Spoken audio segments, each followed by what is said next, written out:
Assalamualaikum warahmatullahi wabarakatuh. Itulah. Ustaz Husnul Muttaqin yang dirahmati Allah Subhanahu wa taala dan sama-sama kita hormati.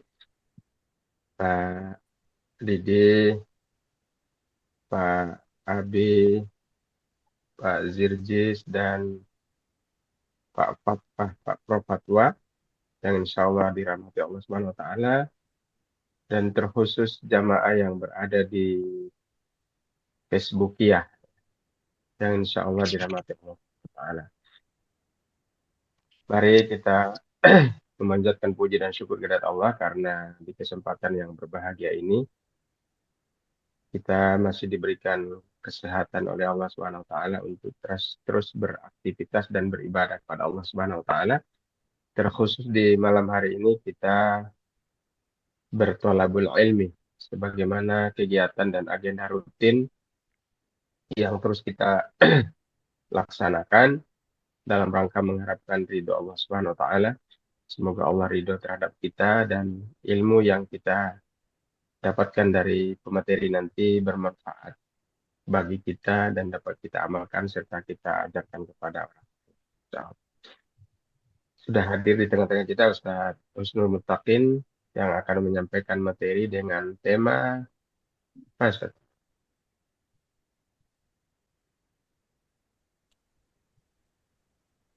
Ustaz, Ya, gimana?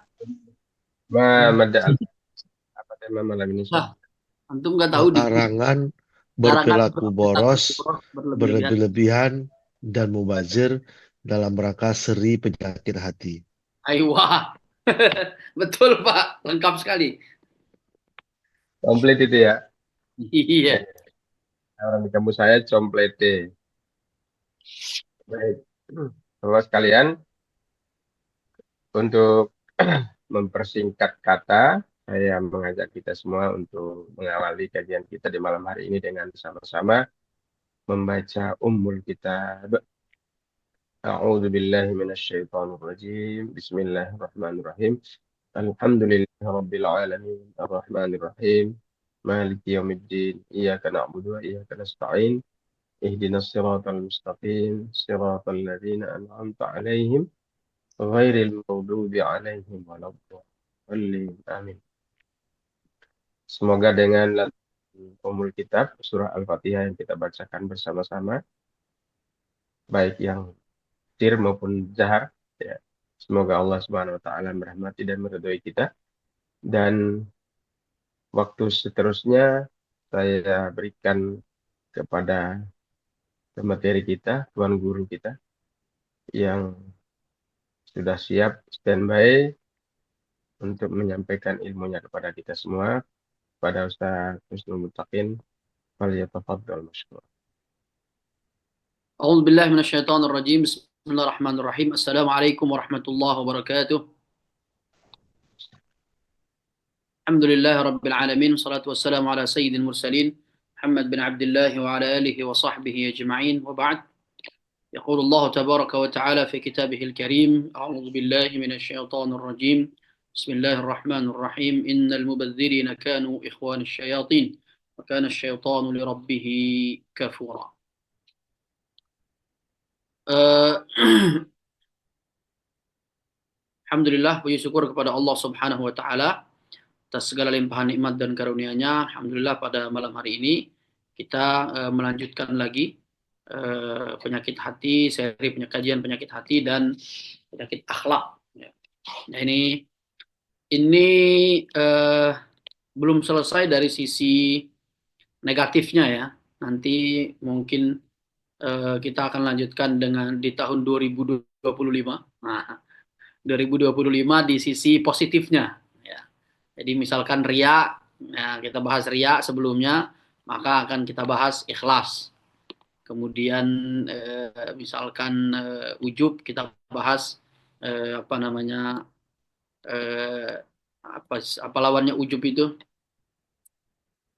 namanya zuhud, qanaah, ya. Jadi nanti kita akan bahas lawannya insya Allah. Insya Allah biiznillah dengan rahmat dan nikmat dari Allah Subhanahu wa taala. Kemudian salawat beriring salam kita sampaikan kepada Nabi Allah, baginda Nabi Muhammad sallallahu alaihi wa ala alihi wasallam, juga para keluarga beliau, sahabat-sahabat, para ulama, tabi'in, tabi'in, dan orang-orang yang berjuangkan agama Allah. Semoga kita semua menjadi bagian dari mereka. Amin. Baik, Bapak-bapak yang kami hormati, Pak Zirjis, Pak Profesor Fatwa, Pak Arif, Pak Didi, Mas Abai, Mas Abi, Ustaz Rahman, dan semua ibu-ibu jamaah yang menyaksikan di Facebook, ya, di live Facebook.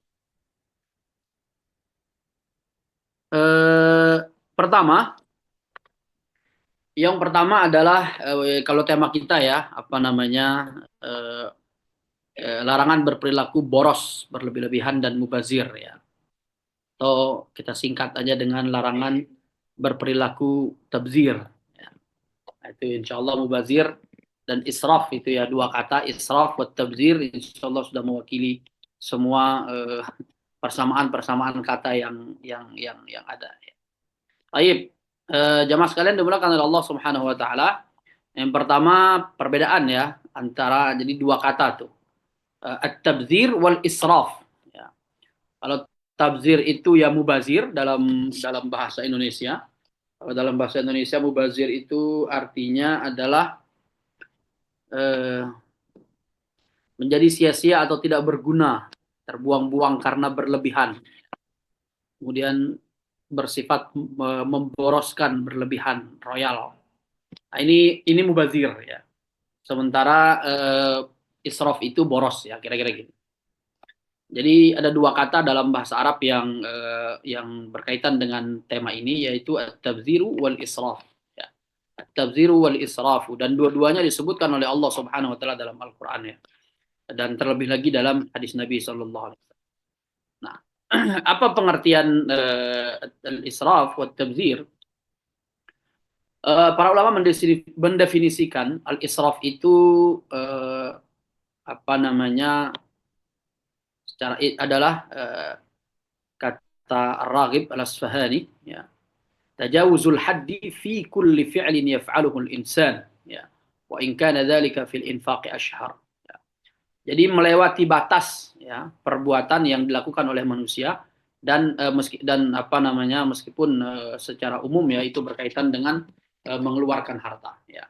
Sehingga sarafu itu apa namanya, maknanya nanti akan lebih luas dari tabzir ya. Kemudian israf itu bisa kita simpulkan juga adalah sarfu syai'i fi ma la yanbaghi zaidan ala ma yanbaghi. Israf itu adalah mengeluarkan sesuatu, ya, mengeluarkan sesuatu untuk sesuatu yang tidak semestinya, kira-kira gitu ya. Zaidan ala ma yanbaghi, dan berlebihan ya. Jadi misalkan kadarnya 50 tapi dikeluarkan sampai 70, kira-kira gitu. Nah, ini israf ya. Sarfu syai'i fi ma la yanbaghi zaidan ala ma yanbaghi ya. Sementara tabzir ya, tabzir itu adalah infaqul mali ya, Imam Syafi'i mengatakan at-tabzir huwa infaqul mali fi ghairi haqqihi. Jadi mengeluarkan harta, mengeluarkan kekayaan ya, yang dimiliki pada sesuatu yang tidak dibolehkan ya, yang tidak dibenarkan, kira-kira gitu ya. Dan juga dikatakan at-tabzir huwa syarfu syai'i fi ma la yanbaghi ya. Memberikan, mengeluarkan sesuatu ya, memberikan sesuatu ya, pada hal yang tidak dibenarkan, kira-kira gitu.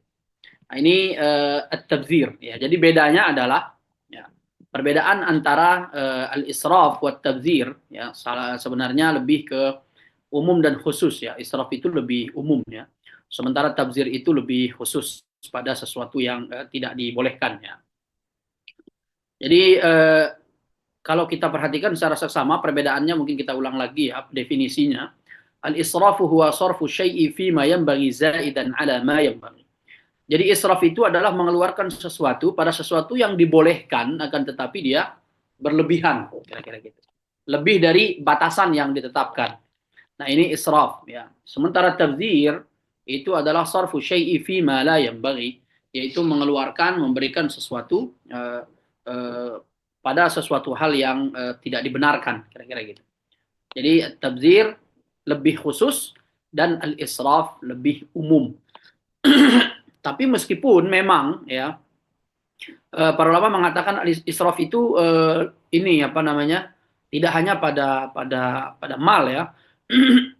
Jadi qila walaysa al-israfu muta'alliqan bil mal faqat. Jadi israf itu tidak hanya berkaitan dengan harta saja, bal kullu syai'in wudi'a fi ghairi mawdi'ihi. Ya. Akan tetapi segala sesuatu yang diletakkan atau diposisikan tidak pada tempatnya, tidak pada sebagaimana semestinya. Nah, ini kalau definisinya sudah meluas seperti ini, maka dia bisa jadi menjadi ini ya persamaan katanya zalim ya. Dia sama dengan zalim ya. Wada'u syai'i fi ghairi mawdi'ihi, fi ghairi mahallihi, meletakkan sesuatu tidak pada tempatnya, tidak pada sebagaimana mestinya ya. Kemudian intinya ya perbedaan antara keduanya adalah bainahuma umum wa khusus ya. Ada keumuman dan kekhususan. Artinya kalau apabila terjadi umum dan khusus ini maka bisa kita pakai kaidah idza ijtama'a iftaraqa wa idza iftaraqa ijtama'a. Apabila dia digabungkan dalam satu ayat, dalam satu kalimat misalkan dua-duanya disebut maka maknanya terpisah. Akan tetapi apabila apa namanya hanya disebut salah satunya maka bisa jadi meliputi kedua makna kira-kira gitu. Nah, ini disebut dalam kaidah itu idza ijtama'a iftaraqa wa idza iftaraqa ijtama'a. Kira-kira seperti sama dengan Islam dan ini ya, Islam dan apa namanya? Dan iman ya. Jadi kadang kalau disebutkan berbarengan dua-duanya maka mereka terpisah. Akan tetapi apabila disebut salah satunya maka itu bisa mencakup ya. Bisa mencakup satu sama lain. Ini kita kenal dengan istilah idza ijtama'a iftaraqa wa idza iftaraqa ijtama'a. Apabila mereka disebutkan dua-duanya berbarengan maka maknanya terpisah masing-masing. Tapi apabila disebutkan terpisah disebutkan satu saja mewakili satu sama lain maka maknanya menyatu kira-kira gitu. Ini dan nanti kita akan temukan di ayat ya beberapa ayat ya banyak ayat ya kadang kalau kita khususkan sesuai maknanya misalkan Allah SWT secara ini ya secara pemahaman kita manusia berdasarkan definisinya kita akan menemukan ini israf tapi kok maknanya makna tabzir gitu. Tapi cuma disebutkan satu aja, israf doang misalkan. Kemudian nanti kita akan menemukan ketika Allah menyebutkan tabzir tapi ternyata lebih umum gitu. Tidak hanya sekedar makna tabzir itu sendiri ya kan tapi mencakup makna israf juga gitu. Nah, ini karena memang dia masuk pada kategori izastama aftaraqa wa izaftaraqa ijtama'a tersebut. Baik, jamaah sekalian dimuliakan oleh Allah Subhanahu wa taala. Kemudian selanjutnya kita geser ke apa namanya. Nah, ini kalau kita ini ya, sebelum kita geser ke poin selanjutnya.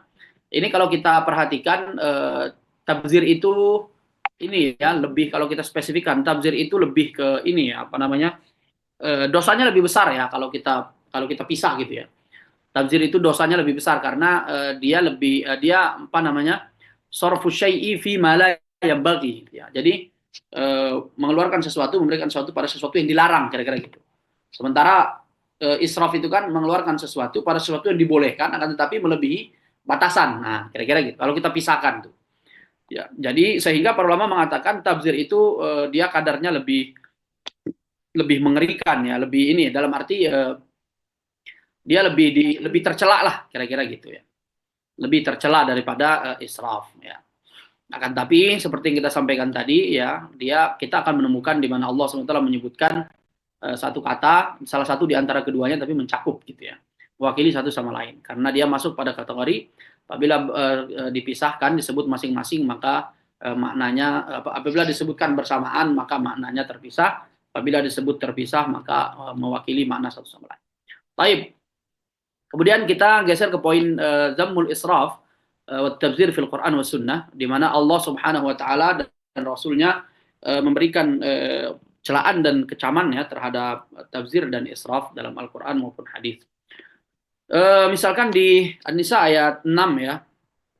Allah Subhanahu wa taala berfirman, A'udzubillahi minasyaitonir rajim. وابتلوا اليتامى حتى إذا بلغوا النكاح فإن آنستم منهم رشدا فادفعوا إليهم أموالهم ولا تأكلوها إسرافا وبضارا أن يكبروا ومن كان غنيا فليستعفف ومن كان فقيرا فليأكل بالمعروف فإذا دفعتم إليهم أموالهم فأشهدوا عليهم كفى بالله حسيبا. Artinya apa ini? Dan ujilah anak-anak yatim itu sampai mereka cukup umur untuk menikah. Kemudian jika menurut pendapatmu mereka telah cerdas, pandai memilih harta, ya, memelihara harta, maka serahkanlah kepada mereka hartanya. Dan janganlah kamu memakannya harta anak yatim melebihi batas kepatutan. Ya, dan janganlah kamu tergesa-gesa membelanjakannya sebelum mereka dewasa. Barang siapa di antara pemelihara itu mampu, maka hendaklah dia menahan diri dari memakan harta anak yatim itu. Dan barang siapa miskin, maka bolehlah dia makan harta itu menurut cara yang patut. Kemudian apabila kamu menyerahkan harta itu kepada mereka, maka hendaklah kamu adakan saksi-saksi dan cukuplah Allah sebagai pengawasnya. Di sini Allah Subhanahu wa taala menggunakan kata mana tadi? Wabtalul yatama hatta idza balaghu nikah fa inastum wala ta'kuluha israfa, ya. Wala ta'kuluha israfan. Ya. Nah, kalau kita lihat ya kata israf di sini, kalau kita definisikan dengan makna yang apa namanya yang yang dijelaskan oleh para ulama tadi, yaitu sorful mali fi ma yanbaghi, walakin akan tetapi melebihi batas, ya, zaidan ala ma yanbaghi, ya.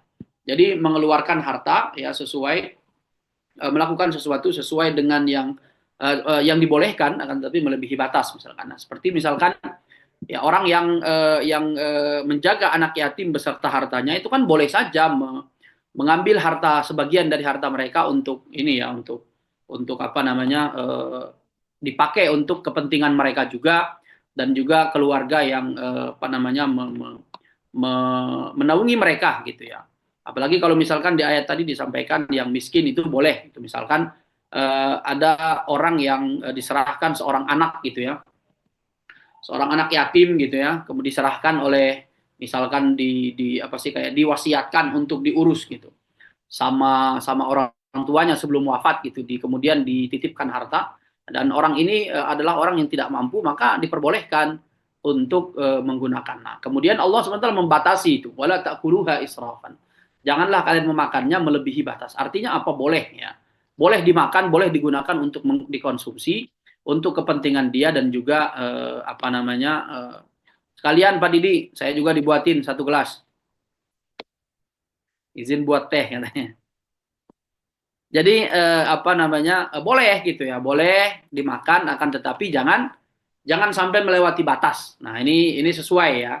Jadi Allah Subhanahu wa taala menggunakan kata israf di sini berdasarkan makna yang dijelaskan oleh para ulama ya, makna khusus dari kata israf itu sendiri ya.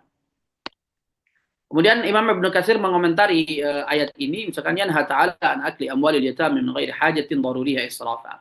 Kata Imam Ibnu Katsir, beliau mengatakan bahwasanya Allah Subhanahu wa taala melarang ya, melarang orang yang apa namanya yang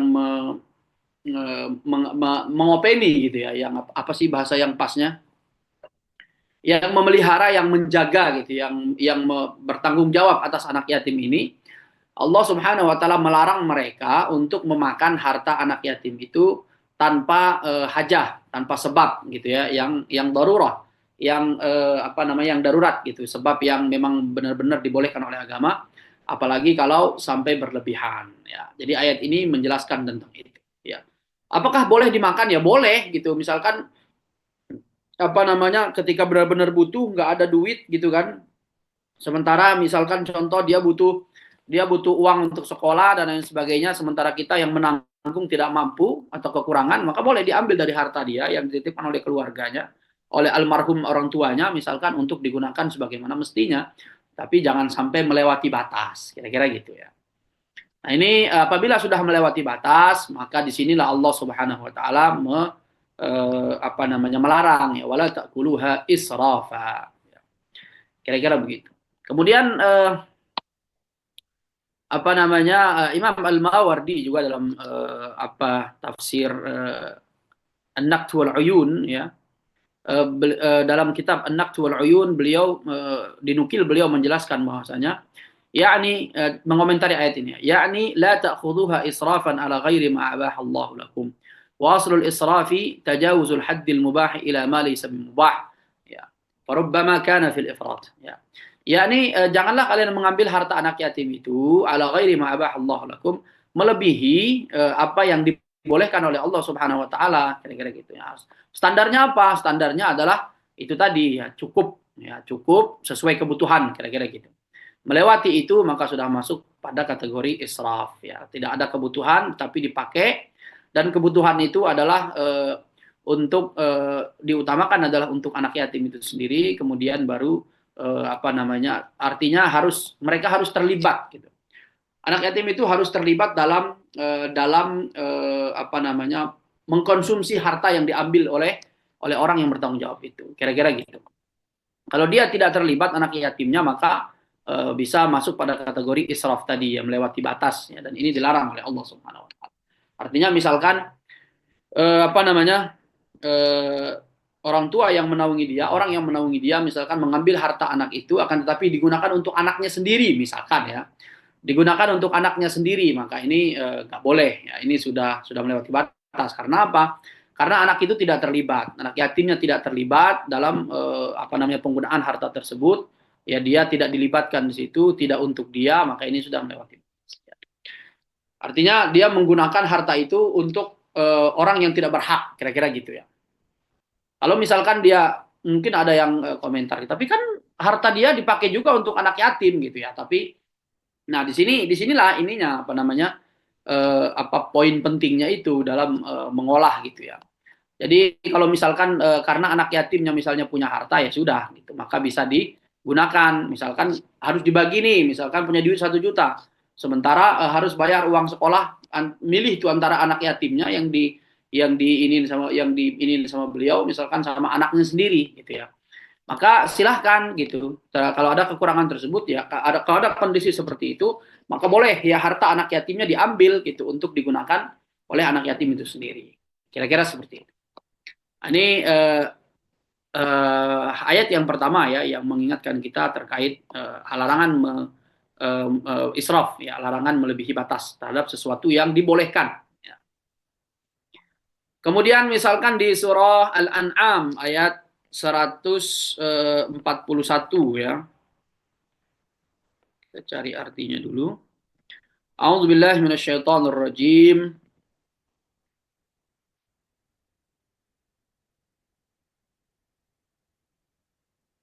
وهو الذي أنشأ جنات معروشات وغير معروشات والنخل والزرع مختلفا أكله والزيتون والرمان متشابها وغير متشابه كلوا من ثمره إذا أثمر وآتوا حقه يوم حصاده ولا تسرفوا إنه لا يحب المسرفين. Allah Subhanahu wa taala berfirman dalam surah Al-An'am ayat 141, dan dialah yang menjadikan tanaman-tanaman yang merambat dan yang tidak merambat, pohon kurma, tanaman yang beraneka ragam rasanya, zaitun dan delima yang serupa bentuk dan warnanya dan tidak serupa rasanya. Nah, ini mungkin Ustaz Rahman ya, buah delima gitu ya. Ada yang serupa ya bentuk dan warnanya dan tidak serupa rasanya gitu ya. Jadi beda warna, beda rasa gitu. Kalau lihat rasanya itu kayaknya mangga ini manis banget gitu ya. Mungkin kelihatan dari warna kulitnya kayaknya enak banget nih kalau dimakan nih. Tapi ternyata ketika dirasa ternyata asam gak karuan gitu ya. Ada juga misalkan mangga yang kelihatan hijau gitu. Ini harusnya asam nih. Ternyata kalau dimakan ternyata dia berasa manis kira-kira gitu ya.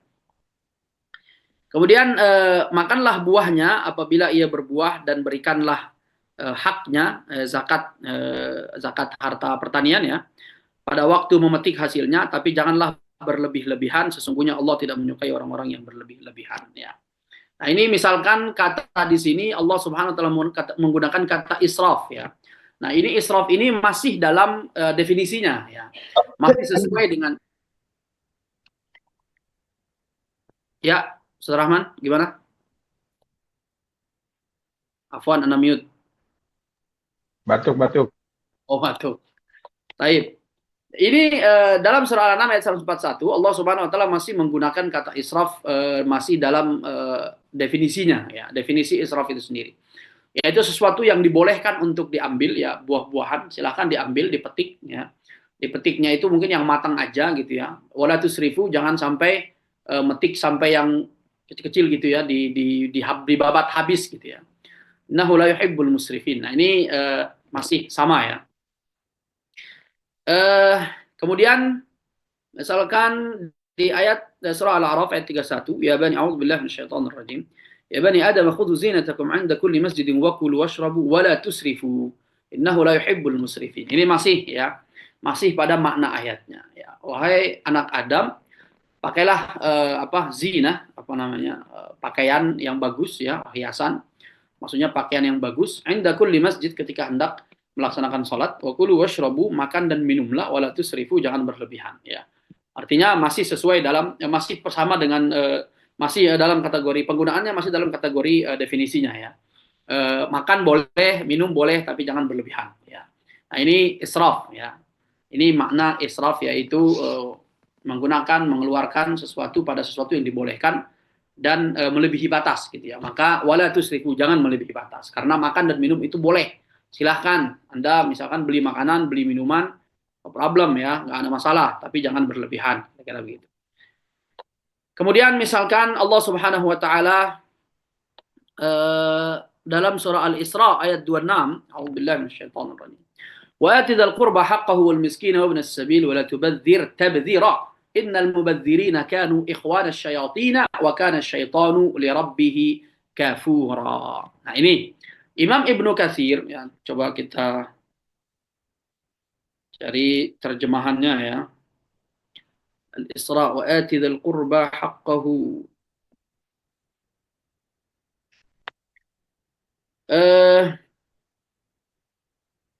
Dan berikanlah haknya kepada kerabat dekat, juga kepada orang miskin dan orang yang dalam perjalanan, dan janganlah kamu menghambur-hamburkan ya, secara boros hartamu secara boros ya. Nah, ini apa namanya, Allah Subhanahu wa taala menggunakan kata tabdzir ya.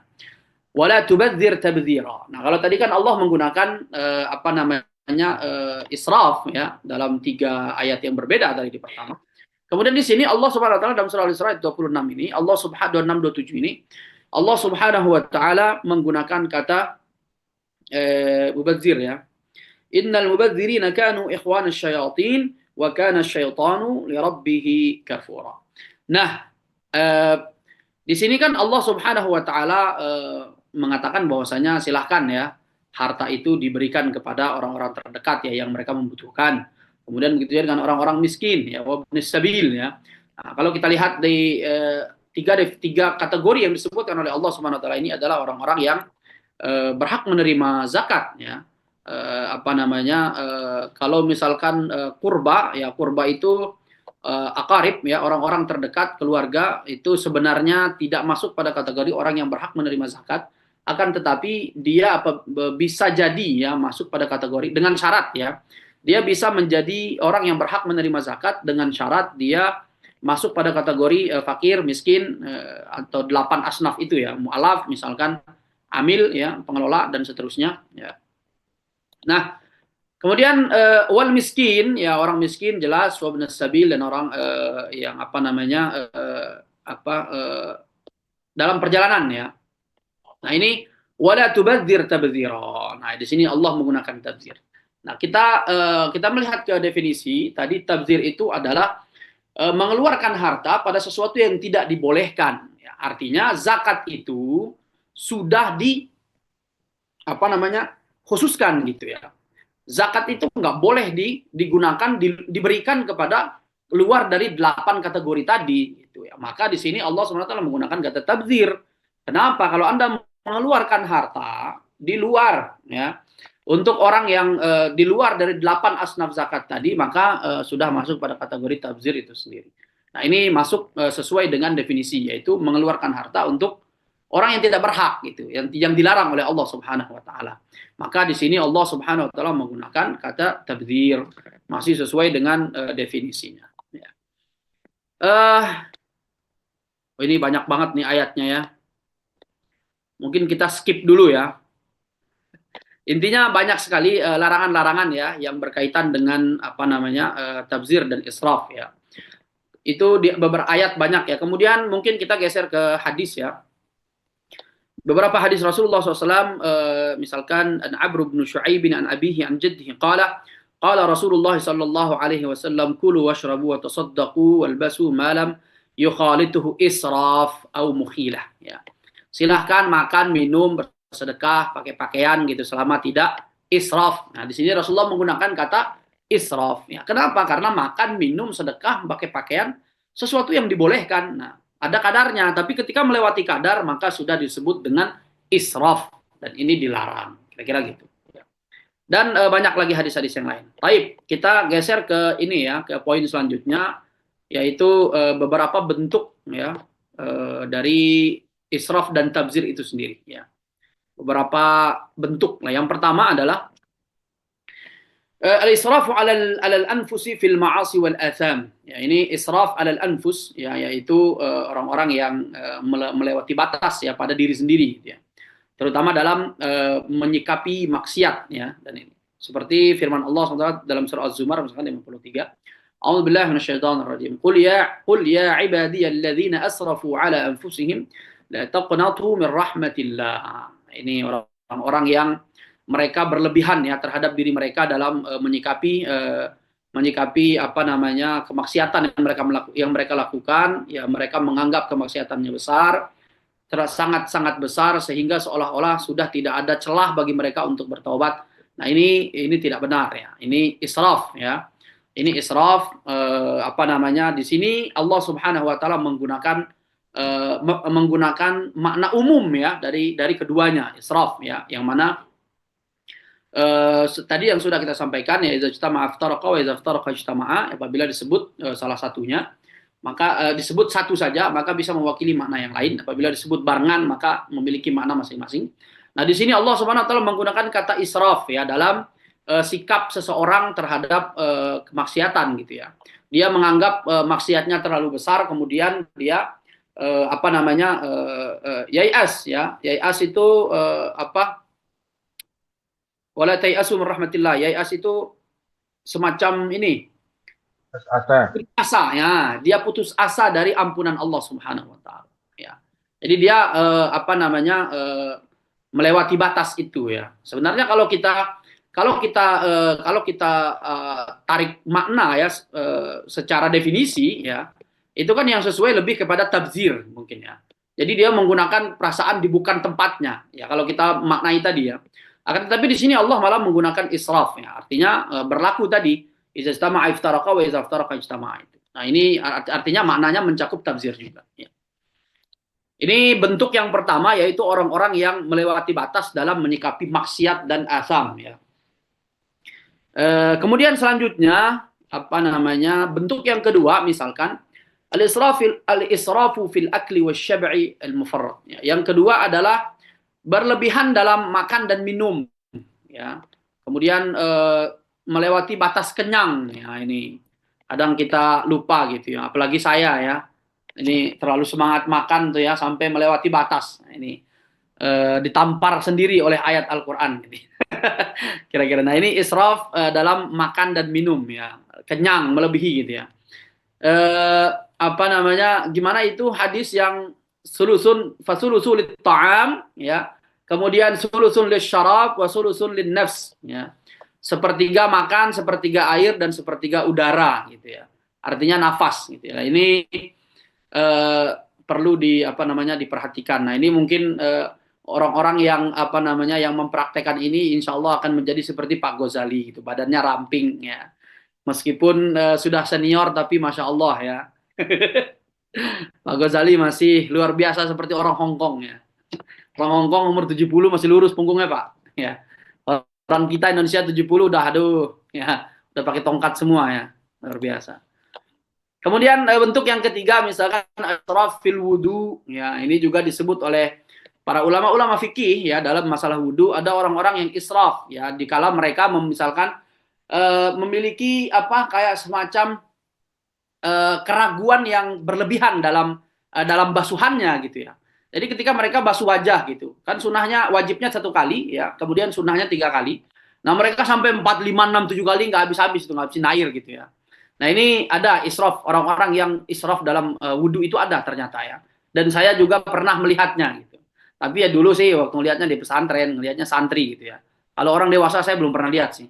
Orang dewasa yang memiliki keraguan seperti itu saya belum pernah lihat ya.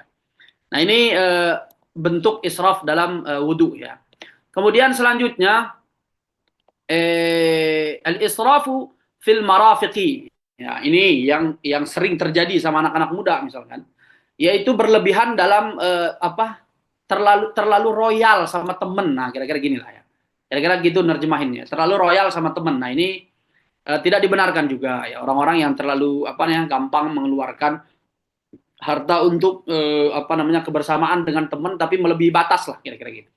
Nah, ini banyak terjadi bahkan mungkin di dunia nyata ya, di real life kita bisa menemukan mungkin orang-orang yang sampai nauzubillah ya, sampai merugikan diri sendiri dan bahkan nggak peduli dengan keluarganya karena itu ya penyakit dia israf terhadap temannya, terlalu royal kepada teman gitu sampai nggak mengerti batas. Nah, ini sudah tidak boleh ya, tidak boleh. Kemudian bentuk selanjutnya misalkan cuma segitu ya.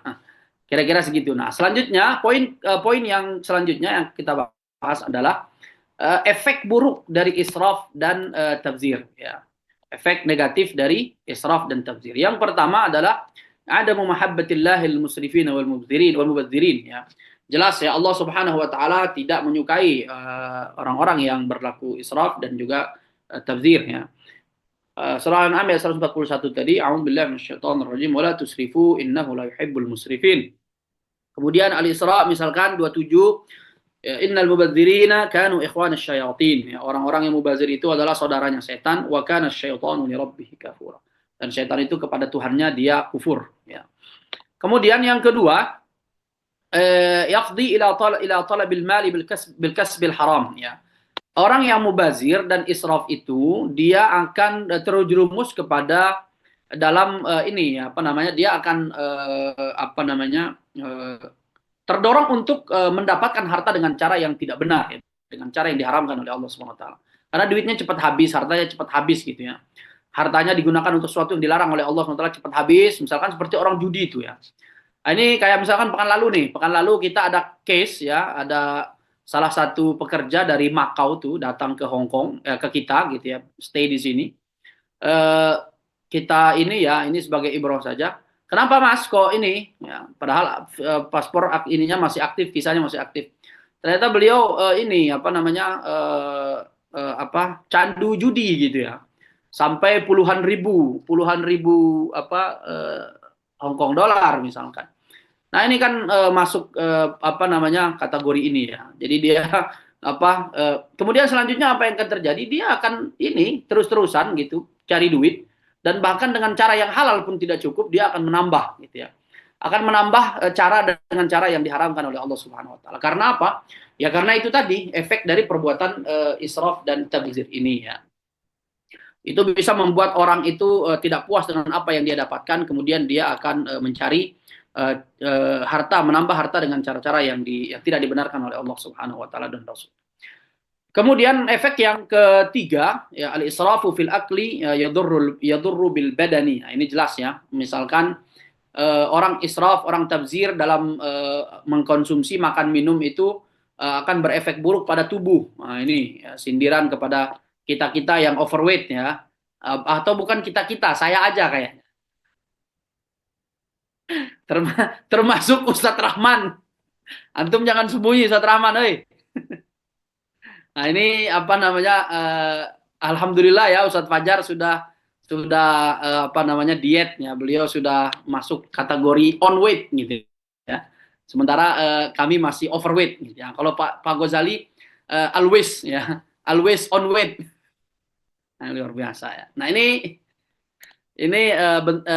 efek yang ketiga ya, pasti kita berusaha untuk untuk mengurangi ya agar tidak melewati batas. Kemudian selanjutnya al-musrifu wal mubadziru yusyarikuhu syaitanu fi hayatih. orang musrif ya, orang-orang yang berlebihan, orang yang mubazir itu pasti ya Allah Subhanahu wa taala sudah sampaikan dalam ayat yang kita baca tadi, innal mubadzirina kanu ikhwan syayatin ya. Dia melakukan perbuatan-perbuatan yang dilakukan oleh syaitan juga. Wal'iyadzubillah. Kemudian yang kelima, al-israf wa tabzir min sifat. Nah, ini sudah ya, min sifati ikhwan syayatin. Sudah. Kemudian yang keenam, al-israfu yujirru ila madhammatin katsira. Nah, israf ini dia akan melahirkan ya mendorong orang itu melakukan perbuatan-perbuatan buruk ya, perbuatan-perbuatan yang dilarang oleh Allah Subhanahu wa taala ya.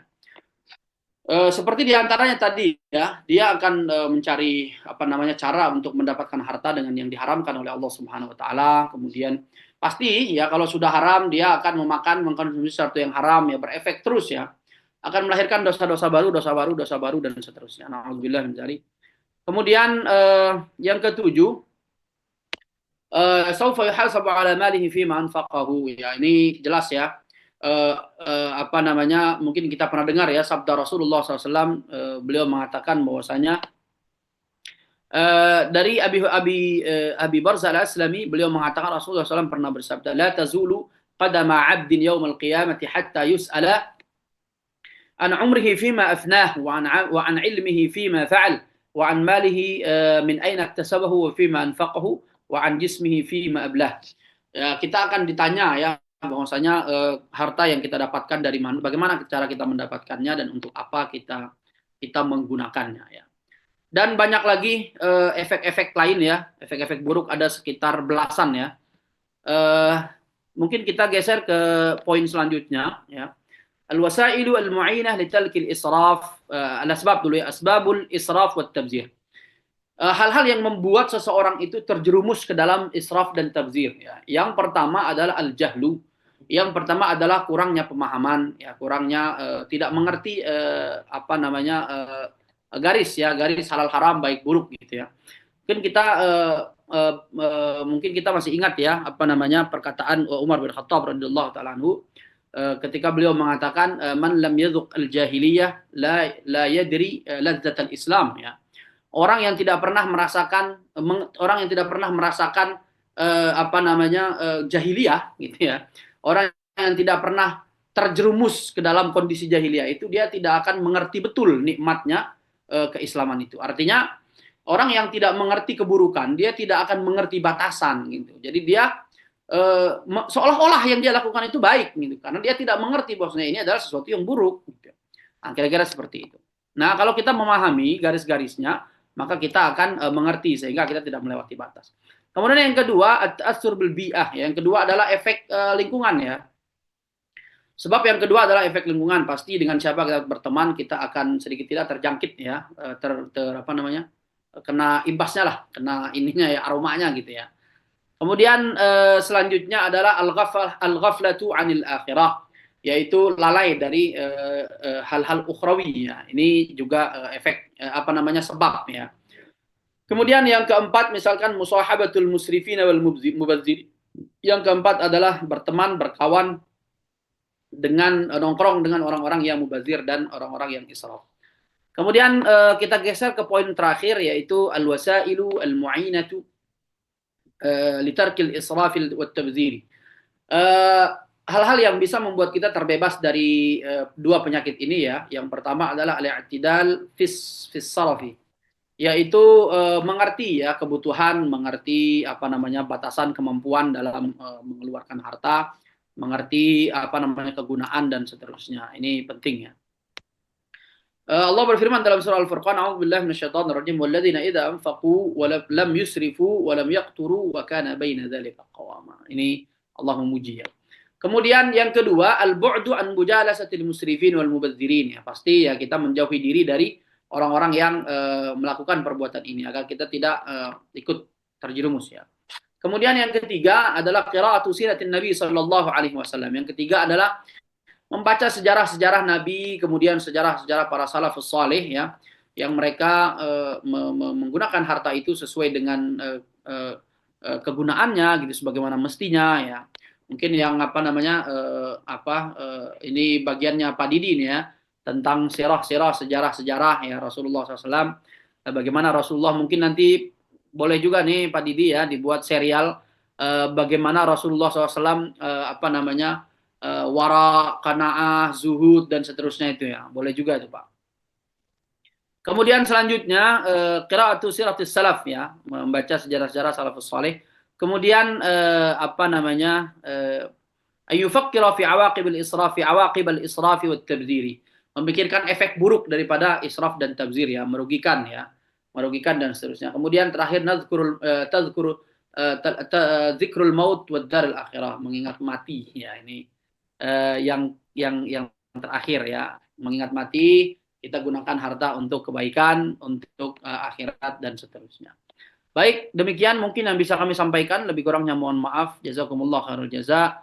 Selanjutnya mungkin kami serahkan kepada Ustaz Abdullah Rahman Saleh wa akhiru da'wana alhamdulillah rabbil alamin.